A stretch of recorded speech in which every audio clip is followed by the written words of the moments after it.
2 And we o'clock. can come back, restart. I'm waiting for him to give me a clear. It takes a couple weeks to ramp up. A little bit, but not too bad. Not as bad All of as. our Hey, with it holiday being planning 2 for o'clock, summer, 'cause once it hits, There being it's 2 like o'clock, guys, I'll go ahead and call the holiday. meeting to order for the City Design Review Board today. Our minutes were emailed to us and mailed to us in a packet from our last month's meeting. Did everyone have a chance to review it? And if so, can I get a motion? Motion to approve. A motion to approve by David Tedder, Second. second by Joey McMillan. All in favor? Aye. Aye. Okay. Motion carries. Our first case for hearing today is case DRB 2023-14. It's a request for a certificate of appropriateness for demolition of a house located at 720 South Beringer Street, specifically identified as Florence County Tax Map Number 90104-02-006 in the D1 Redevelopment Overlay District. Staff? Good afternoon. This is a very dilapidated house. It is located on Beringer Street, just before you get to National Cemetery Road.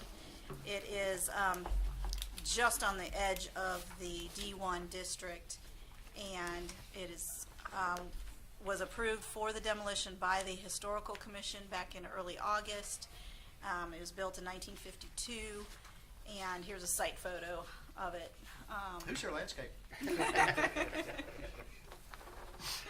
Exactly. So there's probably not a whole lot even under there to demolish. Going for the natural look? So that concludes staff's report.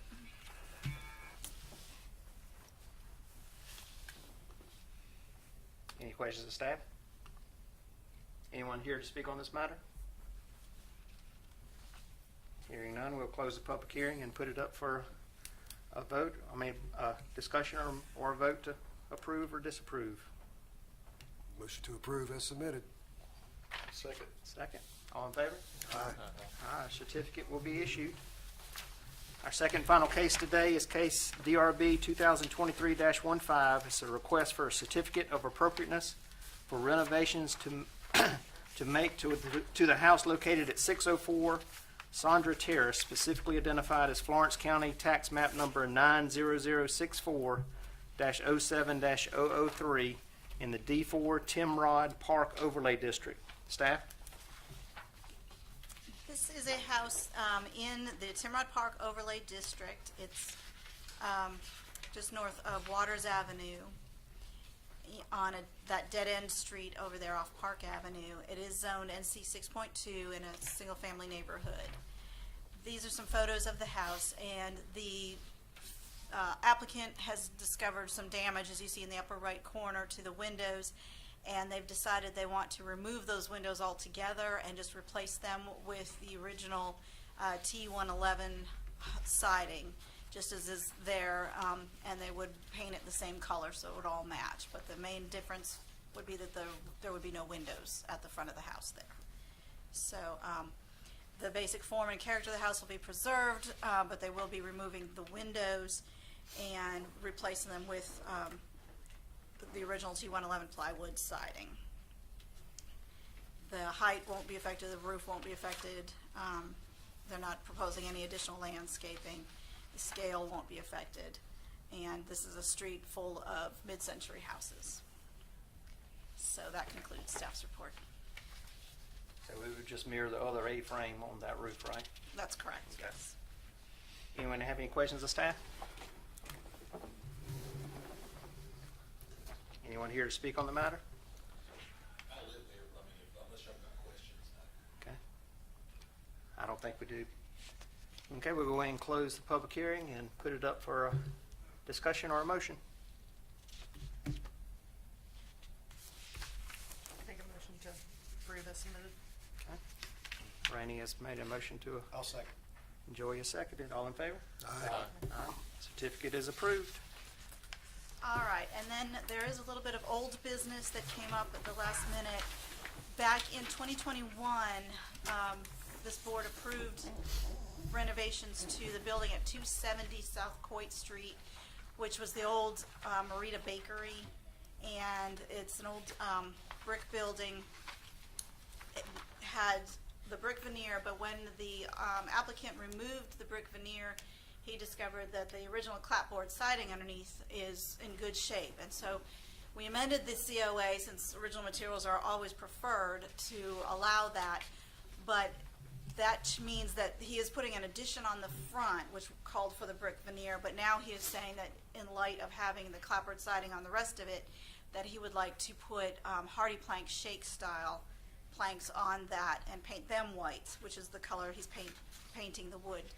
And so we just needed you to approve the amendment of the COA. On the left is what was originally approved, and the new brick veneer addition would be placed on there. And then the brick would be painted white, since it was all kind of mismatched. But now that they found the siding and that it's in good shape, they want to put the shaker siding on it to complement it, and this is what it would look like. So it's in keeping with what was originally approved. Since obviously they're not going to be able to find the exact wood siding that the rest of the house is covered with, they wanted to do something that was complementary rather than trying to match it. So that when he pulled it off, he found the shakes, Yes. old shakes underneath. Okay. Well, he found the clapboard siding, the wood siding. Okay. And, but then this is an addition they're building on there, and they were just gonna try to match the brick and then paint it white. But now that there's no brick on the original house, they've gotta have something that'll complement the wood siding.